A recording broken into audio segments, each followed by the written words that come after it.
Hello and welcome to the Rave.com. I'm Linda Kay and I'm here with Saves the Day. How's it going? Doing good. Hello. Welcome back to Rave, guys. Hey. Thank you. Great. Can you just go down the line and introduce yourselves? My name's Chris. My name's Arun. I'm Rodrigo. I'm Claudio. Let's just talk about the current tour. How stoked are you about this current lineup? Oh, it's awesome. We're pumped to be out with Motion City Soundtrack and Say Anything. We toured with Say Anything in 2007, and that was a lot of fun. So it's nice to be back with sort of the band of brothers, because we have kinship. And it's great touring with Motion City for the first time.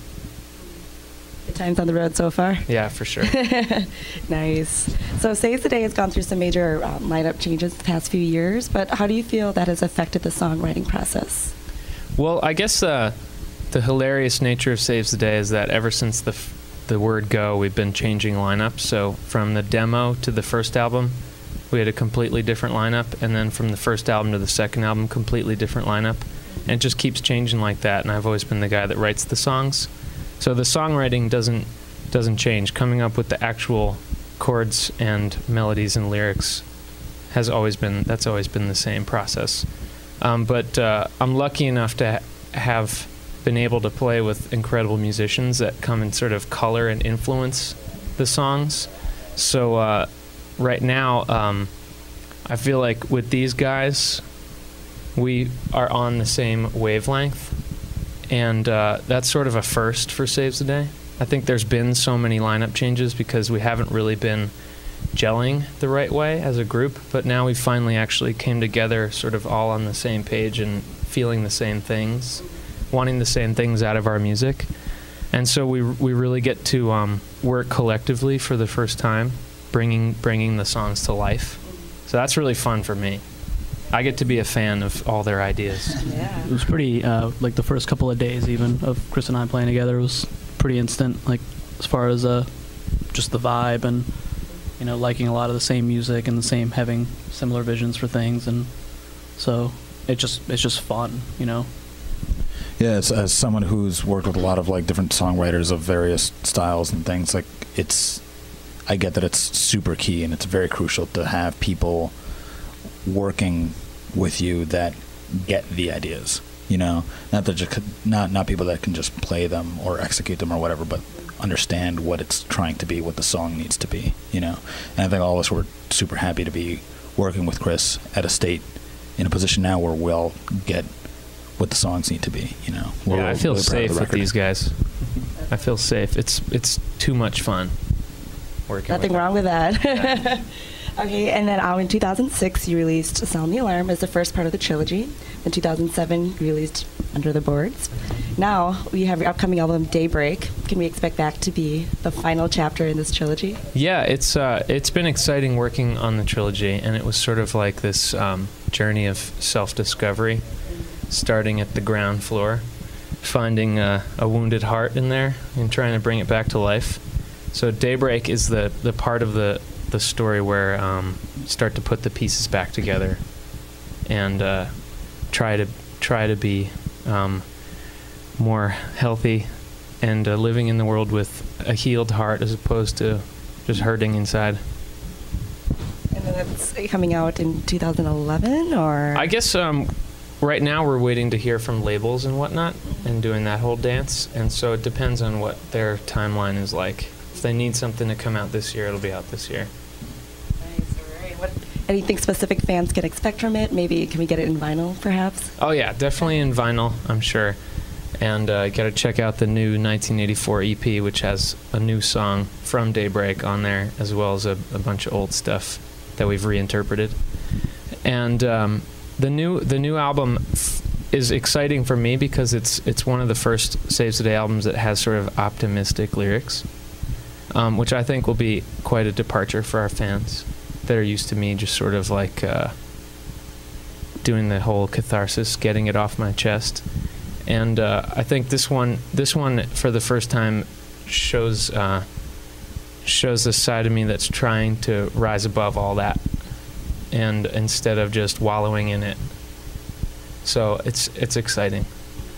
Well, and as you did in the past with the Bug Sessions EP, is this 1984 EP only available on tour, or? Yeah, you can only get it on this tour, I think. Actually, yeah. That's So you recorded your upcoming album Daybreak in the backwoods of Michigan. So what was that like compared to your other studio, the Electric Ladybug? It was really fun actually being in Michigan. It's kind of like summer camp there. Yeah, it was sort of like summer camp. These guys grew up in that area, sort of, and except for Claudio, he grew up in Minneapolis. Although I have a friend whose grandfather had a cabin a mile from the studio. Yeah. With a lake and jet skis. Yeah, we hung out. And it was fun being in Mark's studio. We worked with our producer, Mark Hudson. And his studio is great in this like little secluded part of the woods. And he built this enormous drum room.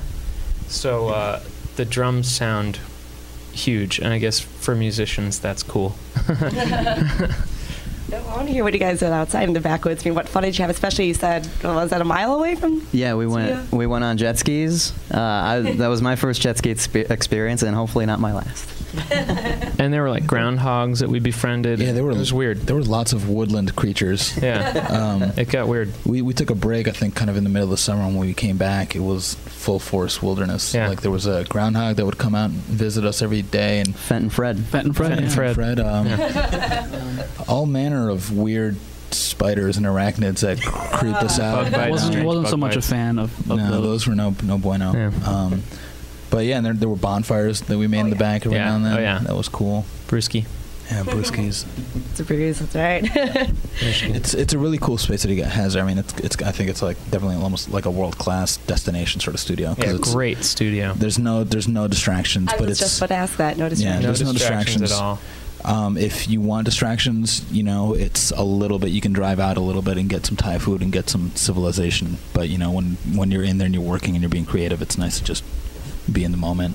Yeah. And I live about an hour from where the studio was, so if I needed to go home for something, it was nice. Or like my mom made us a bunch of Indian food to have at the studio, which was great.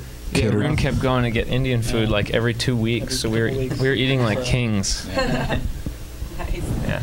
All right, so Chris, you and former Save the Day member David Salway have a side project with Say Anything members Max and Kobe called Two Tongues. I know you guys released an album in 2009. Can we expect another album? Yeah, Max and I want to write another one, and we're going to try to get some of that done on this tour now that we get to spend a bunch of time together. So that'll be a lot of fun. It was a blast doing that a couple years ago. It was a quick project, but it turned out great.